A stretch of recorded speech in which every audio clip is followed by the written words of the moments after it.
Hi, everyone. This is Dave Warner with Small Town Life, and we're on the Studio 25 podcast network, and today I've got a returning guest. It's Michael Flores, who is a filmmaker.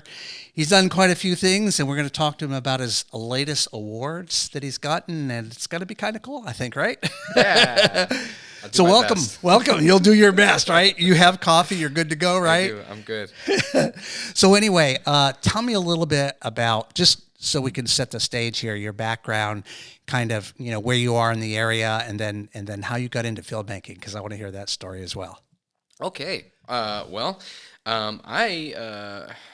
people ask me where I'm from, I usually tell them Earth because I'm an Air Force brat and I lived everywhere. Oh, really? I didn't know that. Really? Did you mention that to me before?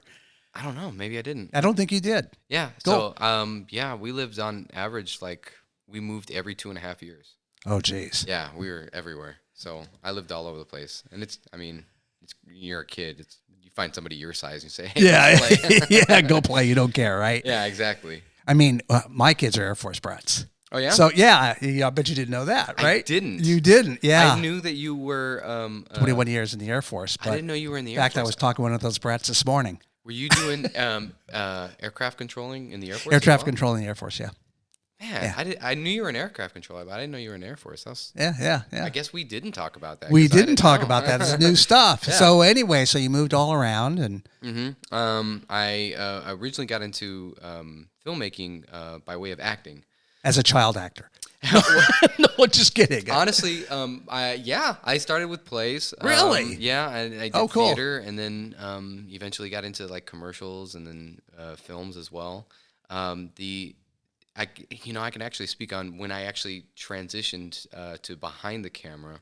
I was 17 or 18 years old, and I was taking part in a talent competition. It was very much like Star Search. I'm really showing my age right now. So kids nowadays don't know what Star Search is. Star Search. Yeah. Oh, yeah. Give them 3.25 stars. No, what? I mean, when did that run anyway? Because I don't remember that. Star Search was in the 80s. I think it went all the way to the early 90s. It had to have. Okay, all right. I remember watching it was Bill Bellamy or Martin Lawrence on Star Search. I think it was Martin Lawrence on Star Search. Really? Yeah. Okay. I think he lost to a little girl who sang. Oh, jeez. Martin Lawrence lost something? Yeah. Be looking up those clips. Yeah, I will. Sorry, Martin. But it was this whole competition. It took place in Los Angeles. And they had several different categories, and one of them was a filmmaking category. And I had never done any. I as a kid played with cameras and stuff like that before. I was a bit of a gearhead, constantly fixing TVs and VCRs and stuff like that. Really? Yeah. We got to talk more about that off camera because it kind of sounds like me. I built. They had way back. Now I'm going to go back before your 80s, but they had the Heath kits. Yeah. And I built my parents a color TV, the console kit that they amazing. Had. Remember that? And they had shortwave radios and, scanners way back and all that stuff. So I was tinkering with the same kind of stuff. And then cameras as well. Had cameras in my hand. Yeah, I built a shortwave radio when I was 10 or something like that. Yeah. Oh, wow. Yeah. I must have been a Heath kit. It might have been. I don't know. Yeah. Anyway. It was something my dad had acquired somewhere. Right. And I was like, what is this? I'm putting it together. Yeah. Oh. I had my own little radio show. It was actually on an old VCR that had a microphone on it. Really? And I had to take it apart because it didn't work anymore, but I put it all back together and I made it work.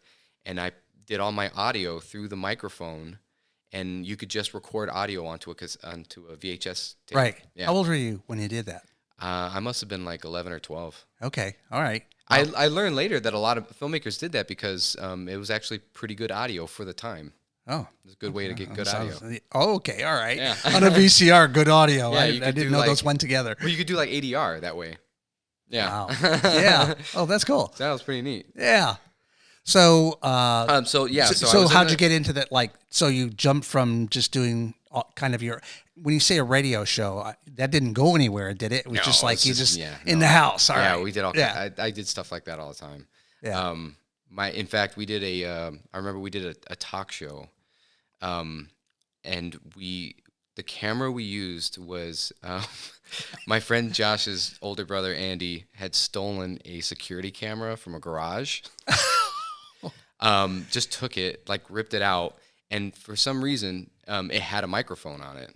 Like security cameras didn't typically have microphones. No, not back then. No, it was just like a steel casing, almost like a fuselage. Like a shotgun mic? Or? That's what. Yeah, the mic itself was like a shotgun. Okay. Mic. Yeah, it was like a little tiny round mic on the end. It was like telescopic too. So That's you could cool. adjust it. Yeah. But the camera itself, it was just like this steel case, and it had the lens on there. And we had to open that up and rewire it, and because he ripped it off.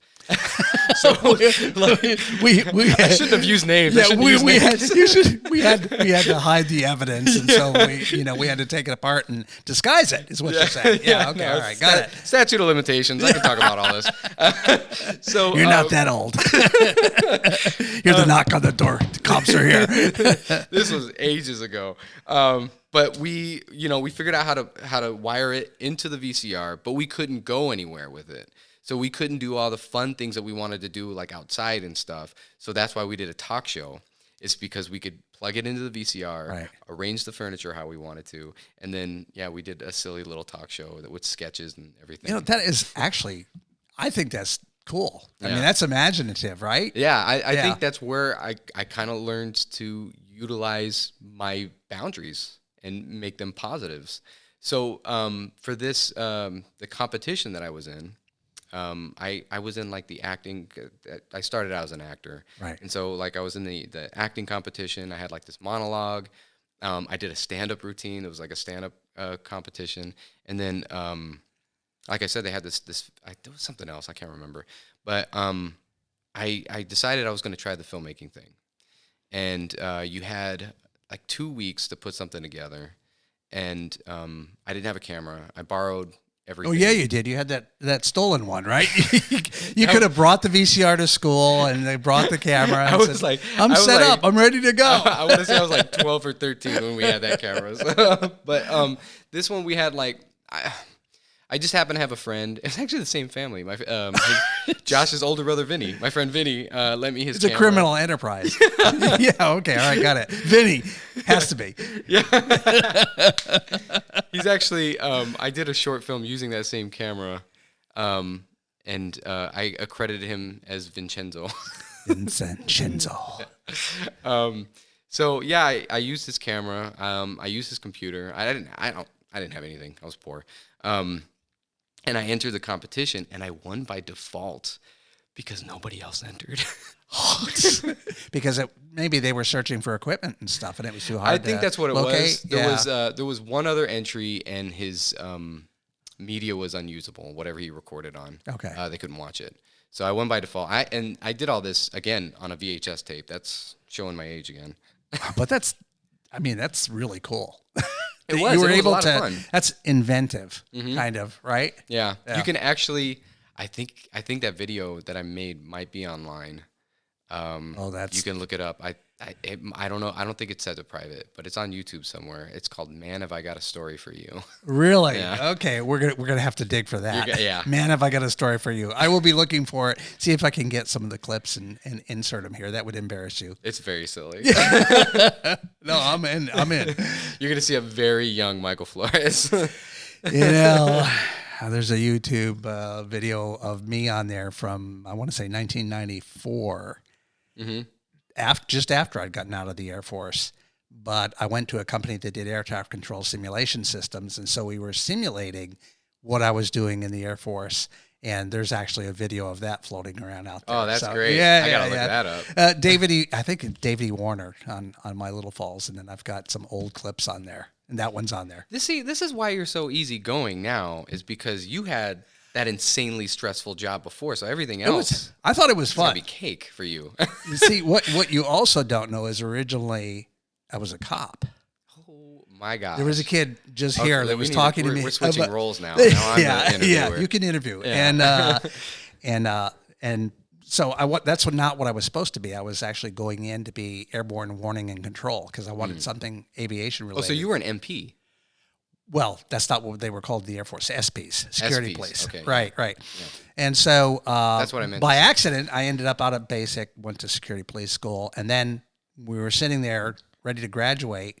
These guys came in and they said, "We need dog handlers." and anybody who signs up, I already had my orders going to Incirlik, Turkey. I lived in Incirlik. Did you really? Yes, I did. Jeez, this is less. Do, do, do. Yeah, yeah, I wish yeah. I had the sound effects going. Yeah. And anyway, I thought, okay, I don't really want to go there. So by the time the clipboard gets to the back of the room, I'm a W, so I'm in the back. Right. I see one other volunteer on there, and it was the guy that was going to Incirlik with me. Yeah. I said, if he ain't going, I'm not going. Yeah. And I signed up. So I went to dog handler school. And, of course, that's the first job I had for 4 years was security police and then dog handler. And then one tour in Southeast Asia. And then I was like, you know what? And I went in there to grow up. Get more mature, and I found out that most of the people in there were more immature than I was. And so I was like, and it was boring. It was 90% boredom, 10% action. And I wanted 90% action, 10% boredom. Oh, you got it. And that's why I switched to air traffic control. I'll say. Yeah. Gosh. Man. All right, keep going with your So interview. you never actually went to Incirlik though? No. Oh, you missed out. It's beautiful. You liked it? I loved it. Really? Yeah. I mean, I think at the time it was probably... What year was it? You said 94? See, no. That's 94 was when I was doing the air traffic control simulation. So Incirlik would have been 70. Oh, geez. Yeah, I'm okay, that so old. yeah, it was a different time. I was it was a there- different time. I want to say 91. I was there. Okay, all right. Well, more This was modern. during the Gulf War. Yeah. Well, but see, back then it was the Cold War. Yeah, right. So Incirlik, Turkey was a hot spot. Russia, all that other stuff like that. So yeah, it was a different time, and I just didn't really. So yeah, go to Vietnam Makes instead. sense. Yeah. Right? Oh Lord. Who would have thunk?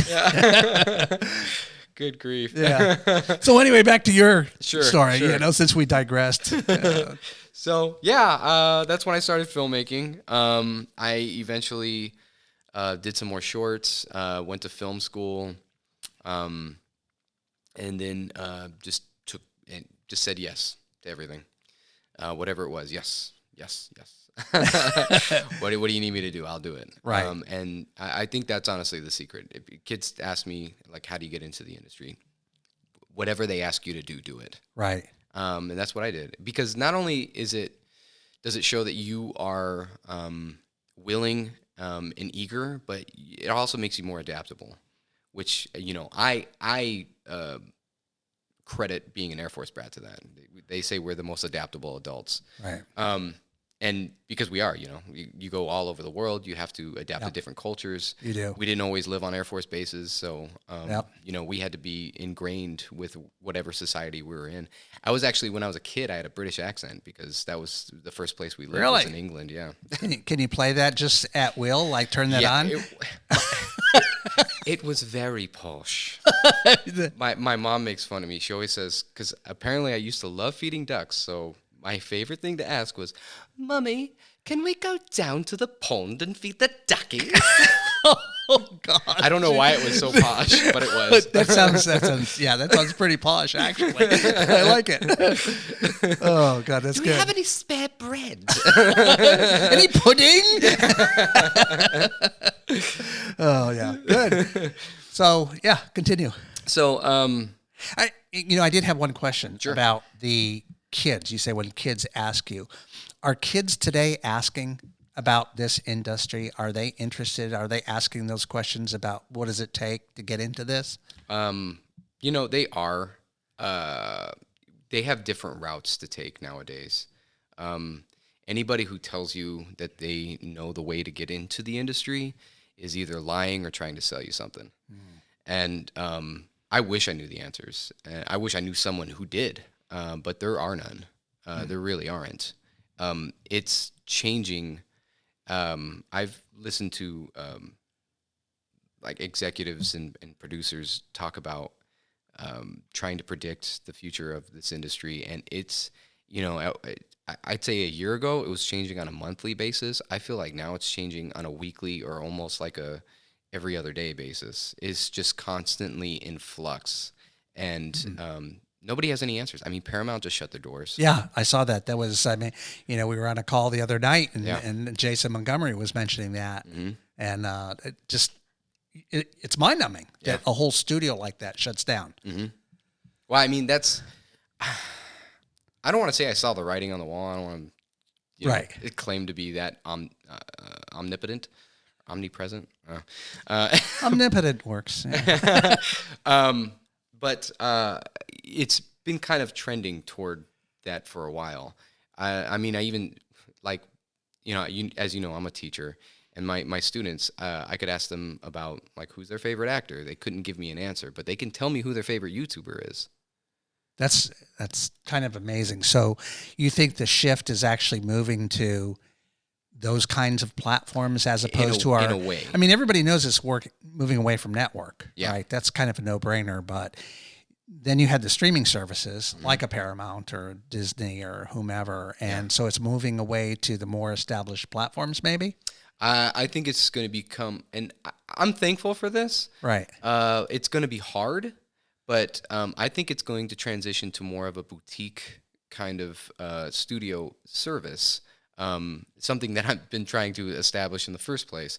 But it's going to be more of a DIY kind of thing, likened to being an influencer, where you're doing your own thing from the ground up. Like you're just making your own product to sell rather than going through a studio.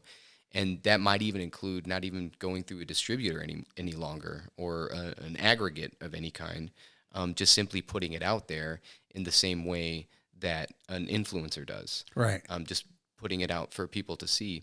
There is, I forget the guy's name. I stumbled across this guy on YouTube. He has a film, and the film is more or less the product that he's using at this point. So he's using his film he's using his film to promote his YouTube channel rather than his YouTube channel to promote his film. Oh, that's interesting. If that makes sense. That does make sense, but that's weird to think of. It is. You got to flip your brain. Right. I'm sitting here thinking, okay, how is that working? But yeah, so I can see that. basically, with a monetized YouTube channel, he can put out content like behind the scenes stuff or featurettes and talk about his movie, and do that in parts rather than like, a full length featurette. Right. It could be part 1, part 2, etc. And he collects advertising revenue from each of those videos, That's talking interesting. about the thing that he wants you to see.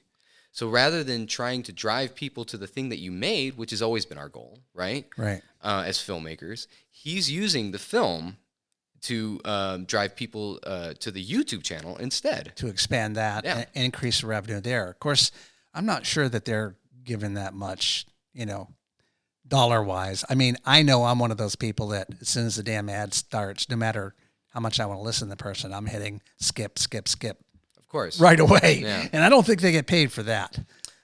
I mean, they got to be making something for so many Something people somewhere, that want to do yeah. it.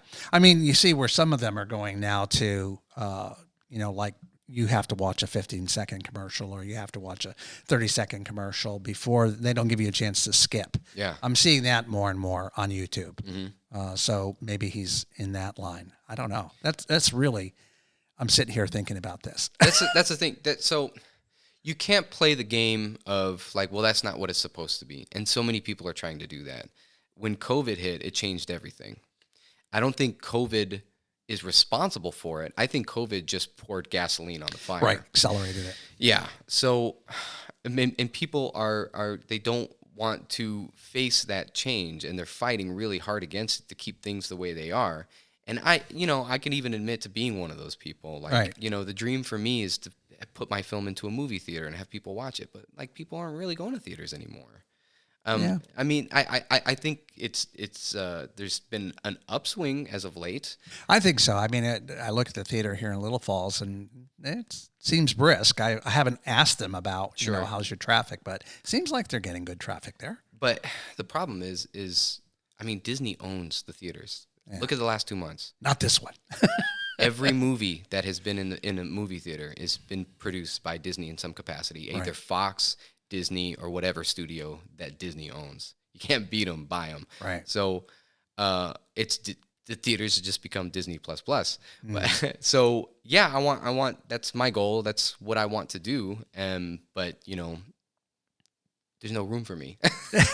There's no room for the guy with the rabbit ears and pulling his pockets out. Yeah. So you ended up getting into film, Yeah, whatever. So I now kinda let's strayed off, let's- yeah. No, So that's I- all right. This like is really interesting to me. Nobody else probably listened to it, but I'm interested in it because it gets a lot of ideas going in my head. But Yeah. so get me into like your first real film that you did.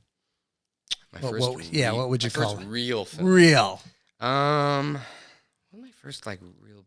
I mean, I worked not the on stuff- VCR version. Yeah. I worked on a lot of movies. As far as like being in the driver's seat, though, Driver's seat. That's what I'm looking for. Yeah. Well, my first big film that I played the lead in was a film called Germ Z, and that's actually streaming in some areas on Netflix right now. It's on Tubi. It's on Freevee, I think. Whatever that Amazon one is. Did you keep track of that? No, my mom does. Your mom is always looking. Yeah. Oh, there he is. Yeah. He's on Netflix. That's the only reason I know is because she sent me a text the other day. It's Oh, like, jeez. Mijo, here it is. That's good. But yeah, I guess that was my first big production for sure. And then from there, again, I've worked in art department, electrical. I've been a lighting tech, a grip. And like I said, whatever they ask of you, what job's available? Yeah. I can do that, even if you can't. No, You don't just- say you you just- can't. You no. need to have some kind of knowledge before going in. Don't. Yeah. It's funny. I was reading some book where they were saying, I know all that stuff. And they were like, you really don't know that stuff, do No. you, once you get into it? Yeah. Thank God for smartphones, because what I would do is like fresh out of film school, and they're throwing, like, I got my first job as like a lighting tech, and they're throwing out terms at me, and I learned really quickly that Google. I was Googling stuff on the way back to the truck. You got it, boss. Look it up on the back of the truck. Like, what is it? What is that? Yeah. Combo stand. Oh, that's what it is. Yeah. Oh my God. Gobo, what's that? Yeah. Looking up stuff. But I also learned that the crews have different terms for things on either side of the country as well. Really? Yes. When I was working in Los Angeles, and then I came up here and I was hearing terms thrown around, I thought it was universal. At least in America, Right. And then I get over here and people are throwing terms at me, and it's like I'm back to just graduating again. Like, what the hell did he just ask for? I'm looking it up. What is that? Oh yeah. Yeah. So it was interesting. That's cool. But it gets you the experience. Right. So being adaptable, jumping into whatever role I could, whether it be actor, writer, lighting tech, art department, set dressing, anything at all. Just even being just a PA, you go around to each department and just, do you need help? What can I do for you? And PA is what? Personal assistant? Production assistant. Production assistant. Yeah. Okay, all right. So I was close. You were close, yeah. Yeah. I'm going. Okay, what is that again? I mean, I even helped casting extras in a bunch of films as well. So, like, learning all of those departments gave me the ability and the confidence to say, I can do this myself now. I can do my own production because I know what everybody else does. Right. Not only can I work multiple positions and save money that way, but I can understand and have a better idea of what everybody else is doing, and I can help them be better. Right. Because filmmaking is a team sport. You're only as strong as your weakest link. Yeah. So I can help them be better at what they're doing, or I can sniff out when somebody's trying to, pull the wool over my eyes. When they're Googling what you want them to do. Not necessarily that. Come on. I'm always about education. Yeah. So if somebody doesn't know anything, I'm not going to be mad at them. I'm Right. going to help them become better and more knowledgeable at what they're doing. But I mean that I'll use a specific instance where, say I'm working with an editor in post-production, and he gives me one quote, and then a week later gives me a different one. I'm done. We're not working together anymore, because I know from experience now that in another week, you're going to give me a different quote. And then by that time, you've already done so much work, I don't want to turn to anybody else. You know what I'm saying? Oh, I see. So it's almost like a shell game. Exactly. Because I'm into this so far. You can't cut me loose. 3-card money. Yeah. Yeah. Okay, got it. Yeah. So that's what it is. So understanding, what goes into that position it just helps you elevate everyone else. And when you're working multiple positions, other people are willing to do the same sometimes, unless they're, it all depends. But that's how we shot Sendero. Okay. And so, see, what a transition. See, I was just, you knew I was going to that, right? All right. So let's talk about that. But that's a big time thing, right? So it is. That's big tell for me me. about Sendero. So Sendero is a film that I wrote, directed, produced, and starred in. It's hard to say that part. Yeah. The funny thing is, when we were editing it, and all of my editors said this, is that because when I would talk about the scenes, I would always say, well, I like when he did this. I was referring to myself. But it was my way of compartmentalizing my director Your brain. role. And my role as a director. So I could be non-biased. Okay. I was looking at someone else. I wasn't looking at myself. Right. And you were able to critique that person. Exactly. In what they did or how they looked or how the scene looked. Mm-hmm. That's interesting. Yeah. Yeah. And they would all say, I like how you say him. It's like, I have to do it that way. We have to. This movie can't be all Michael. I don't like how that guy looks sometimes. I put on a couple pounds there. I don't know what to do about that.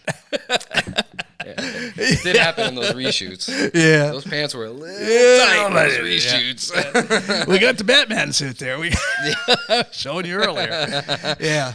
Yeah. But we were only able to do that because I hired and worked with people that I love. And people that I really, really wanted to work with. And those people also had the same passion that I did, especially toward the project. And they came on willing and knowing that they weren't doing just their jobs. We were a crew of 6 people at most at any given time. It was like 6 of us, and we were all doing multiple things.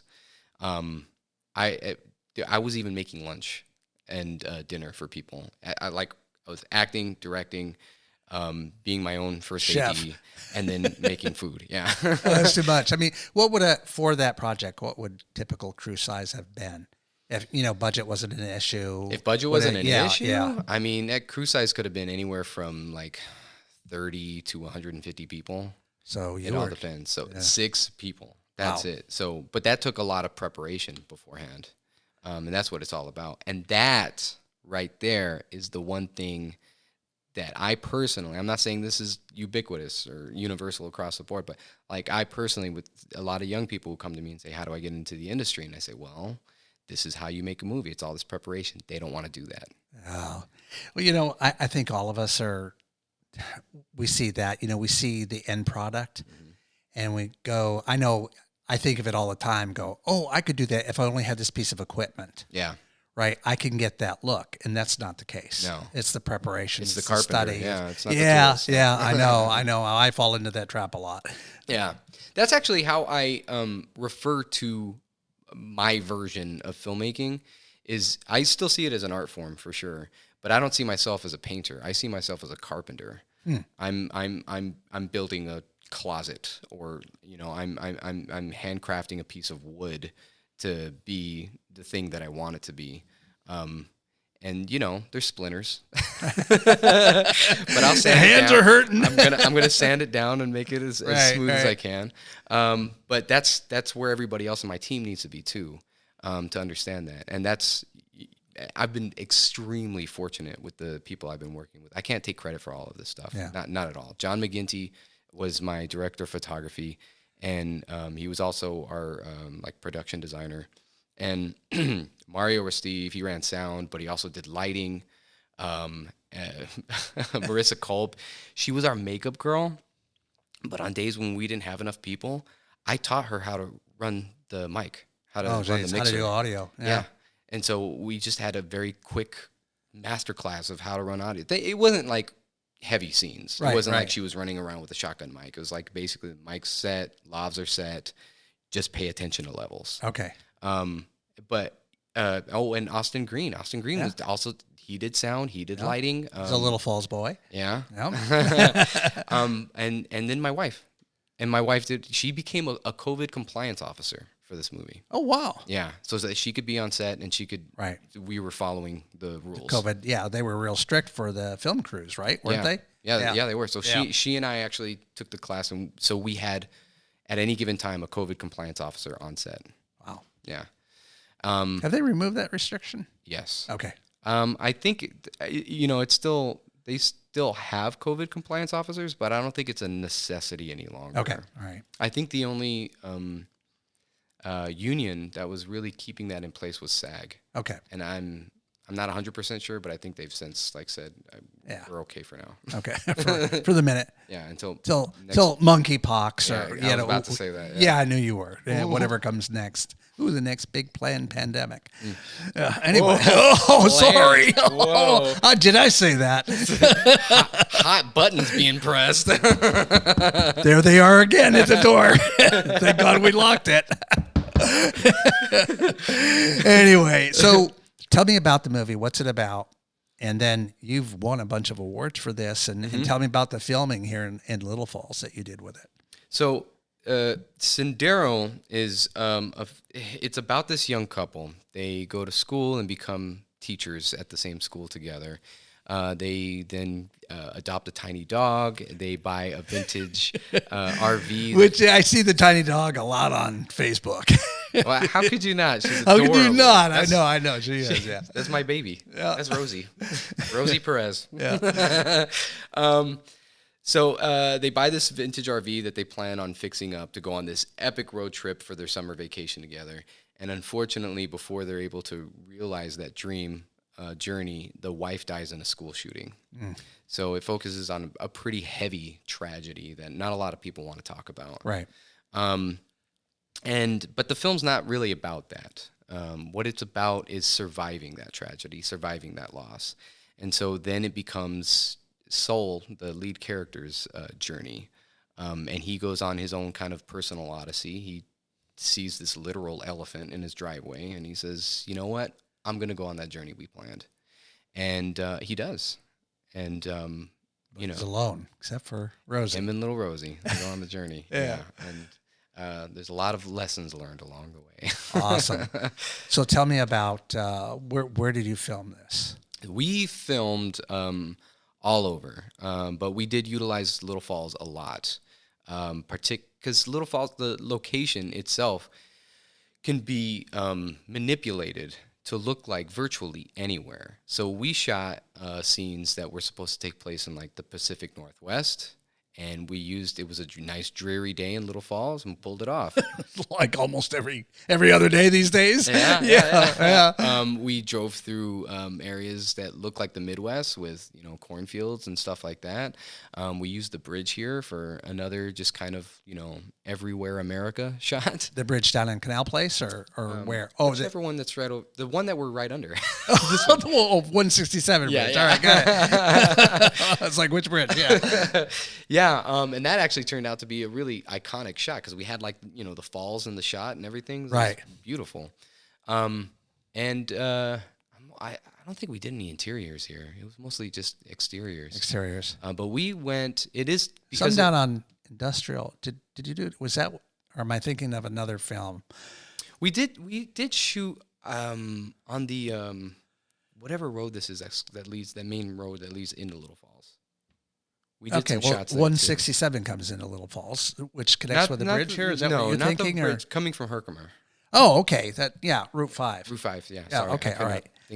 I've lived here don't know where you 11 or 12 years, and I still don't know the geography. It's like, okay, I'm like, where were you? Toward the sun. Yeah, towards the sun. Okay. It's west. That's west, yeah. But yeah, we got a lot of exteriors. We went as far. It is a road movie, so it is about travel, and we went as far as we went to South Dakota. We got that far, so it was just before we were shooting. And again, when I wrote this film, the first thing that I did was I made a list of all the things, all the resources, locations, people, all the things that I could get either for free or next to free.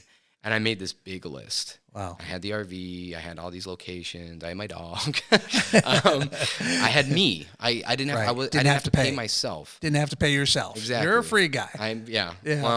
Well, for myself. Myself and friends. Yeah. I'll say that. But I had this big list of things, and that's kind of what started cultivating the story. And, I own the RV that's in the film. That's my RV. And so we had... Cool looking RV. What's that? Cool looking RV. Oh, I love it. I love it. It's actually the shorter version of the one from Spaceballs, the Eagle 5. I thought it looked familiar. Yeah. I was like, wait a minute. Where have I seen that before? Oh, geez. So we had this space of time before we started production. It was approximately like 9 or 10 days where we had nothing, where I was basically just prepping and waiting for people to come in town, and then we would begin. And so I said, let's get in the RV and let's go get these travel shots. Because why are we just sitting here and waiting to do this later? We could do this now. And so my wife and I got in the RV. I borrowed Mario's, he has a Ursa Mini, which was comparable to the camera that we were using. And we just hit the road. And I would set up, because I didn't want to use like stock footage of these places. I wanted to see Sol and Rosie in those shots. And Hannah, the RV, had to be there. Right. So you named the RV? Yeah, her name's Hannah. Her name. Yeah. Her and Rosie were all right. I got it. It's Rosie and Hannah. Yeah. So yeah, that's what we did. I would set up the camera. I would show my wife. She never used this camera. Never really used any camera before. And I would set it up, show her the shot that I wanted. Or sometimes, it was just on sticks, so she really didn't have to do much except hit record. Yep. I would, use her as my stand-in and then just elevate like 5 inches. She's a short girl, huh? Yeah, okay. And then, and we got these incredible shots, and we had so many willing participants that were, I didn't pay for any location at all. Just people were like, I would tell them the story, I'd tell them what we were doing, and they were all about it. Mm.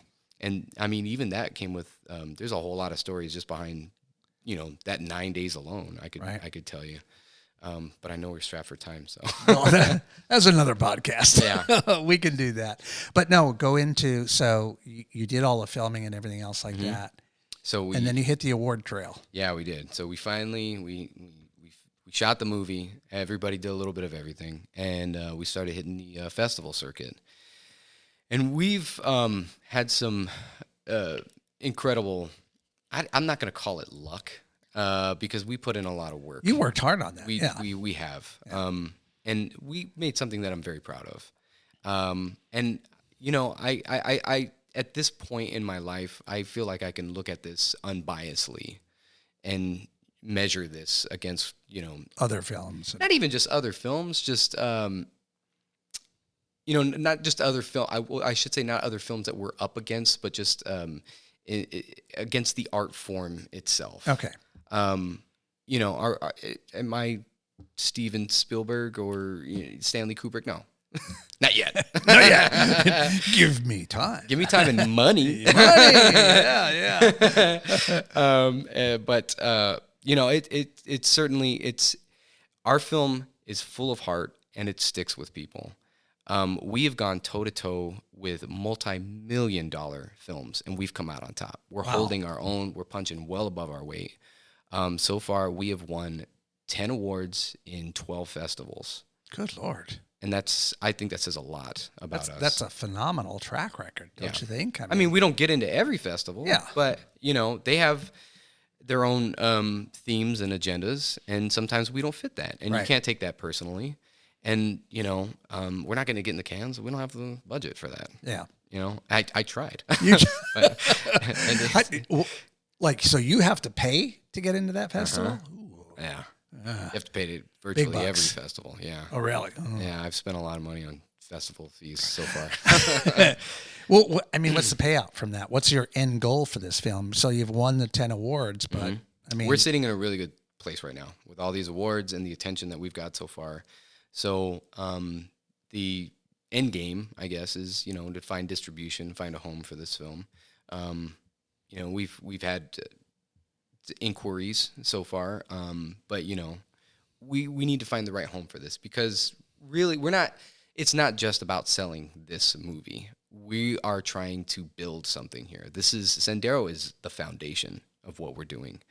So this is going to be the first sale in a long list of projects that we have ready to go, honestly. Really? Yeah. We're like, if somebody said, this is great. What else do you have? I can give them a full list of things and say, this is the budget I need for this one. Which one do you want to go with first? I say first because that's interesting. Yeah. I mean, so that when you say ready to go, that means you've got a script, you've got a pilot, we've got a script, we've got development, we've got pitch decks, okay, stuff like that. An outline, an idea, something that we can pitch to somebody and visually show them. Exactly, precisely. Just say, this is, the next project that we want to create. This is the theme. This is the vibe. This is the story. And that is our strong suit, is story.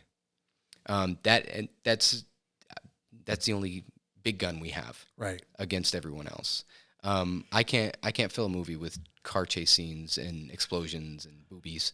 I mean, maybe boobies. Okay, I was going to say, I'm going to have to fight you on the last one. But I guess I should say I don't want to.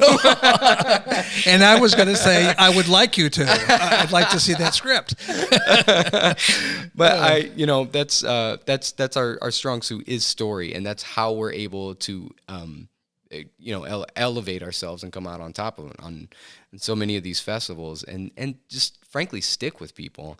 We've met so many people who stay in contact after seeing the film, and just randomly will send me an email or a text message saying, I was in the shower and I was just thinking about that scene. I was, it stuck with me. Huh.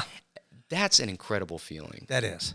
And I will say probably the best review that we've gotten so far, and I'm going to use profanity, just a heads up. Well, we were on the boobies. I mean, so it was from the projectionist at one of the festivals we were in, and I'm getting ready to leave, and he's outside smoking a cigarette, and he comes over and he goes, "You made me laugh. You made me cry. I laughed again. I cried. I laughed with tears in my eyes. Fuck you." And then he walked away. Oh, jeez. Oh, that. Hands down, best Hands review. down best. I love that. And he wasn't even paid for it. No, he wasn't. Oh, that's amazing. So where can people see this? Is there like a trailer or something that you've got out there? You can go to senderomovie.com. Okay. You can read all about the film there. You can see more of our cast and the story itself. You can watch the trailer. And it will be available soon, one way or another. Yeah, it's going to be out in the world. Yeah, that is awesome. Well, look, Michael, it's been fun today. I appreciate you coming here. I appreciate you having me. Oh, no, it's been a blast. We might have follow-ons. You never know. Yeah. Right? You got to do more filming in Little Falls. I will. That's something we didn't talk about. I know. We can make that. Yeah. Do that another time. I will be bringing more projects here for sure. Oh, awesome. I love that. All right. Well, thank you everyone for tuning in. This is Dave Warner with Small Town Life on the Studio 25 Podcast Network. We'll see you next time.